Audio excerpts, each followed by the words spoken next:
Happy New Year. We're so glad to be here today in, I can't say sunny California, it's more the evening here, but it's January 6th, a very eventful day, and it's a day that we wanted to have a special friend of mine come and talk to us about the new year, 2021, about what do you do to be happy now that 2021 is here? What are your goals this year? What do you want to do to be happy? Be thinking about it as we interview Tommy Bull. Tommy Bull is a director of film and movies. He's getting ready to launch a huge new Western movie. We're excited for him to talk a little bit about that. He was on Miami Vice years ago, big star. I'll let you talk about that too, Tommy. He's a world champion kickboxer and kung fu professor, and really into wellness and fitness, and he loves people. He loves creating, and he's got one of his best little actor friends with him. He's going to share how animals play an important role in happiness today. All of us today have been going through the situation where we are homebound more. It can be a wonderful blessing. There's so many things that Jackie, my daughter, and I have learned to do more under our own roof. So you can create happiness under your own roof, and we're going to share some of that today and what Tommy does to be happy under his own roof with the COVID situation. So Tommy, I am really glad to have you come. Thank you. And pleasure. You're such an inspiring person and a friend, and we can talk maybe not that often, but then when we talk we get each other all fired up, don't we? Yeah. And we're going to make a difference 2021, and hopefully we'll be working together in the movie industry. I'm working on executive producing and doing some exciting things, and with my daughter and her music career, and we're doing everything from our own recording studio right here in California. So we will be going national with different locations, and we can do it right under our own roof. That's what's so beautiful. So I'd like to start with you, Tommy, and since it's you and I here. In person. And Percy, okay? Should we ask Percy, what are you going to do to be happy for 2021? He's happy just like this. That's his favorite position. He loves his daddy. Okay, so Tommy, 2021 is here right now. We are January 6th. What are you going to do to be happy for the year of 2021? Well, for me, it's bringing things out that's going to be, family-oriented stuff. People are home now, so the best thing they're doing, what are they doing? Watching movies, entertainment, games, that kind of thing, right? Some people just building new businesses because a lot of businesses are shutting down. So, it's like eating in balance. You can look at things and say, okay, the cup's half filled or half empty, for that matter. Or you can look at things and say, okay, I'm positive or I'm negative. That's right. So what turns out something bad, make something good out of it. If you look and stay locked into the bad, you'll never get out of that, and you'll stay. It's like having a relapse, and you'll never gain into moving it forward into something new. And so many people are in jobs for years. I know so many people that don't like their jobs, don't like their careers, but they say, okay, but I couldn't do this, I couldn't do that. Well, maybe now they can. Mm-hmm. That's right. Now you can learn to play an instrument. Now you can learn to sing. Now you can learn to make and create things. I mean, there's a big opportunity for people to take advantage of creating happiness under your own roof for 2021. Okay, one of the things that I always feel when I talk to you, you have that high level of frequency of happiness. And I'm the founder of melodieshappyworld.com, and the whole purpose of that site is just to inspire, motivate, and educate people on how to be happy. So what would you say to people today then to help them be happy in 2021? What would be some main things you could teach them if they want to get in the movie business, if they want to get into entertainment or something creative? What do you think they need to do as far as schedule and dreams and goals? I think everything is, there's we all have dreams, it's like what you want to do, and it becomes things as a child, and if you want to be, if you want to get into the industry to be an actor, well, you can't just say, okay, I want to do something.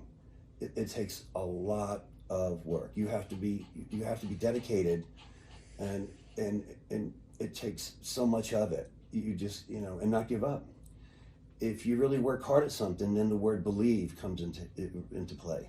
You can't just believe and not act on it. You have to make it happen, and you got to work your butt off to do it. You know, and then you have to be willing to deal with the corruptness, the ones that the cons in the business. You know, when I started in this industry, I wasn't aware of all these bad things that go on in the industry. I wasn't aware of all the con artists and all the things and the lies, deceit, and how you get ahead. You know, and there's so many cult things in Hollywood, sadly enough. And if you're not part of the cult, you don't belong. Now it's become even worse. If you're not into being a liberal, then they want to cast you out, which is really sad because an artist is an artist. And, you know, I call artists minorities because there's only a handful of true artists that are born. And we're different. I had 6 kids in my family, and I was completely different in all of them. Mm-hmm. I think that is something interesting about you because you have so much drive and you never give up. You have that persevering attitude. Share with our audience why, like you've told me with your father, you grew up in the Bronx in New York. Actually, Brooklyn, Brooklyn. The projects in Brooklyn, yeah. Okay, tell kind of your story of success. Okay. My father was an ex-fighter. He was 47-time title fighter, and he was going for the world championship, and then he wanted him to take a dive. So the bets were going on, you know, how less illegal things that are happening, and wanted my father to take a dive. From being a champion, the bets were going towards my father to win. He wouldn't take the dive, so what they did is they set him up with saying he had tuberculosis, and they sent my father to a farm upstate New York to get him out of the boxing industry. Wow. He became an alcoholic and a very violent man. He started me fighting at 4 years old. He'd get on his knees and drunk, and he broke my nose twice. The only one that ever broke my nose in the world. No fighter was able to do that. So your father gave you a lot of drive, and you learned to protect yourself at an early age. My father also wanted to break my will. And he helped you with your mother. He helped, basically, you helped protect your mom. He trained me to be, you know, you had to be in the projects because it's real violent. Yeah. And I'm the oldest of 6 kids, and I have 3 sisters. So I was the protector, you know, and I had to go out and work. I shined shoes at the Statue of Liberty at 7 years old. Wow. I never had, you know, Christmas presents wasn't one of those big things at all. We had no money. So Big Brothers organization gave me a skateboard for Christmas. It was my dream. That was the biggest thing to me, get a skateboard. Oh my God.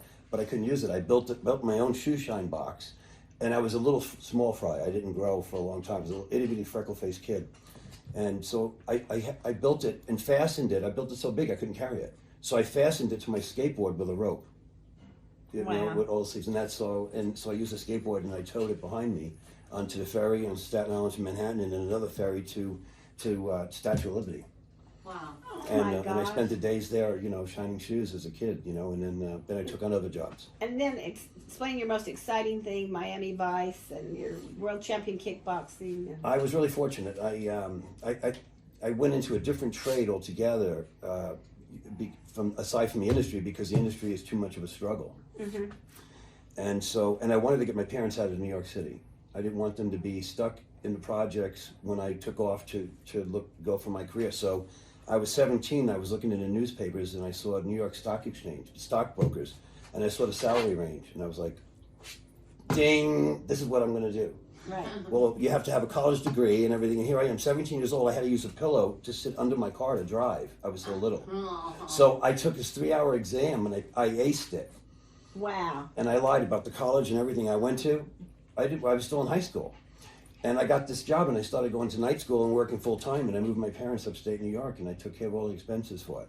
Oh, how great. I got 3 promotions in 11 months at Wonderful. 17 years old. Tell us about Miami Vice. That was a really big baby boomer. I went TV. upstate with my family. Right. I had to leave the stock market. I was 160 miles away in Columbia County from the city to be able to work in my office for Thompson and McKinnon in New York stock market. It was downtown Manhattan. Right. So I couldn't commute. So I was like, oh, now what do I do? Now I'm stuck upstate New York, and I'm like, and I was making all this money, and I'm thinking, so I got my vacation time. I went up there, and some of my family, the relatives, they were in construction. They had their own building, contracting. So I started learning to build, and then I got into the union. And then I went to trade school, and I did 5 years to become a building engineer. So when I left upstate New York, I went to Florida, and I was running I was building a 12-story mall and a huge, a 12-story hotel and a mall right next to Universal Studios in Orlando.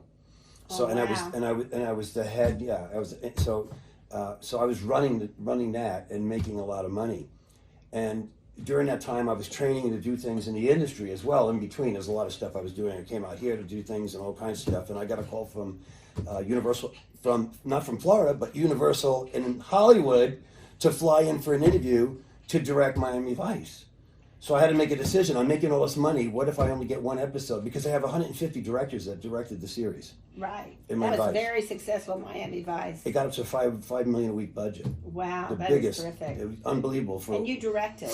Yeah, so what happens is they hired me in to direct, and I get one episode, then I ended up getting another, and then I did 13 on my own, and I won 4 awards, Best Director. I was the youngest director to do it. What to a ever do Miami story. Vice. See, And then you Don never give Johnson, up. ready for this? He hires me on 4 more times to direct that he took the credit for. So I did 17 total. 4 of them he took credit for. So Well, it's a real honor having you here today, and I know I don't have a whole lot of time left, but what I would love you to share with, what are you going to do to make a difference with the movie that you're working on right now? Tell us what You should you're say in that. the present moment to let people get really excited, and we'll have you back on okay. too, because we're going to get behind Tommy. We believe in him, and we believe he's always going to make a difference in the industry. So Well, share with us what you're doing now. What is the background on this nation? It's back in the days of the Western days. Right.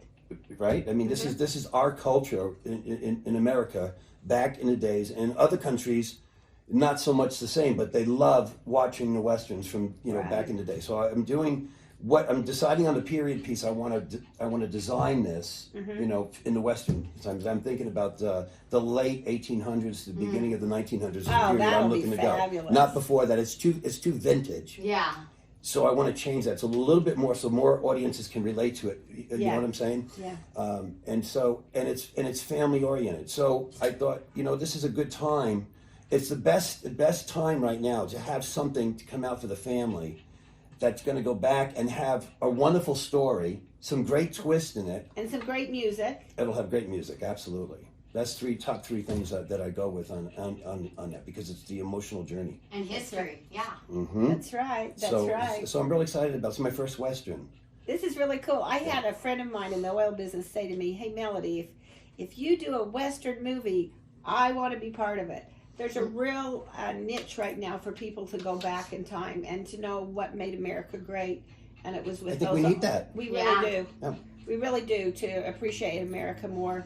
Well, I'm really excited for this new movie you're doing, Thank and you. I can't wait to see you probably in Utah too. As Yeah. you're picking out locations there. That's one of the best places in the nation, because there's such a variety of environment there. And the train, they have the old locomotive train that actually goes through the waterway, streams, mountain area, and this it's so scenic. You're right. I saw some, I was doing the research on it because I'm going out to do this, and Yeah. oh my God, I got goosebumps. It was so gorgeous. Well, I Everything wanna I be there. need. It's perfect. Yeah. Yeah, it's perfect. I can show you Yeah, a lot it's of so great pretty. locations. I've taken the train before from Salt Lake to. Oh man, California. it's Gorgeous. it's amazing. Oh. I And the grew up streams there. and oh wow, I'm going to go back and do movies there and here. So we look forward to working with you. absolutely it'll be And fun. thank you for being such a dear friend and coming over today on January 6th, a historic day. Is it and- January? That's right. It is the 6th. Can you believe it? January 6th. We're going to have a great year, Tommy. Let's shake on it. Shake on it. Okay. And this is a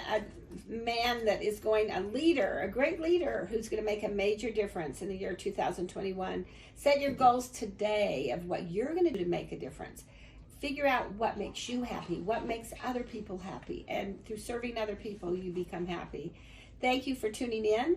Keep in tune with Melody at melodyshappyworld.com. Thank you. Thank you.